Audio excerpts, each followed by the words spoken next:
MissCommunication and the company buyout. MissCommunication worked for big bank corporate, but most people called it the BBC. She was responsible for sending important messages to important people, and she was very good at her job.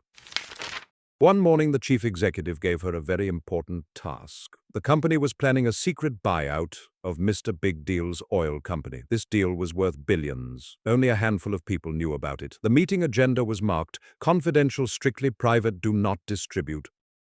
MissCommunication took her responsibilities very seriously. She checked the spelling, she checked the grammar, she checked the formatting, she checked the company logo. Everything was perfect. The next day, Mr. CEO came in furious. "The buyout is all over the news." MissCommunication blurted out, All I did was send the meeting. You sent it to our company, not the oil company. Mr. CEO's mustache began to twitch. The problem became more apparent. 1,000 people had accepted. 2,000 had suggested an alternative time. 1,500 declined. One asked about vegan options. In reality, most hadn't paid any attention to the meeting request and would attend the opening of an envelope. But some of them owned shares in the oil company. They became very interested indeed. Some called their brokers. But brokers have friends. Therefore, the friends became interested too. But investors are curious people. Therefore, they started buying shares. The oil company's share price began to rise.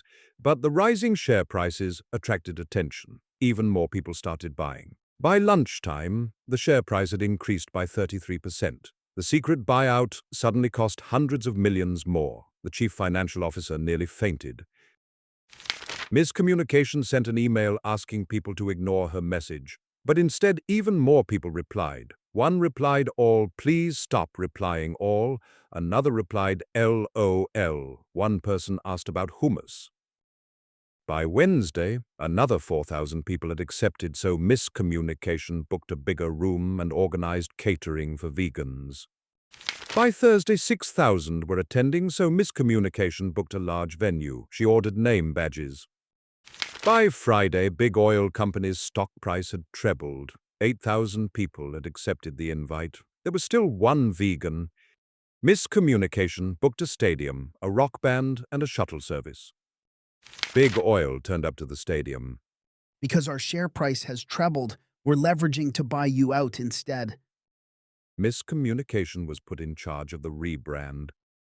Everyone agreed it was the best acquisition meeting they had ever attended. They merged to form even bigger oil company. The vegan was conflicted. The hummus exceeded expectations.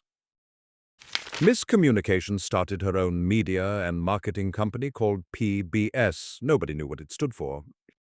PBS became the largest PR company in the country. MissCommunication accidentally announced the results to everyone via email.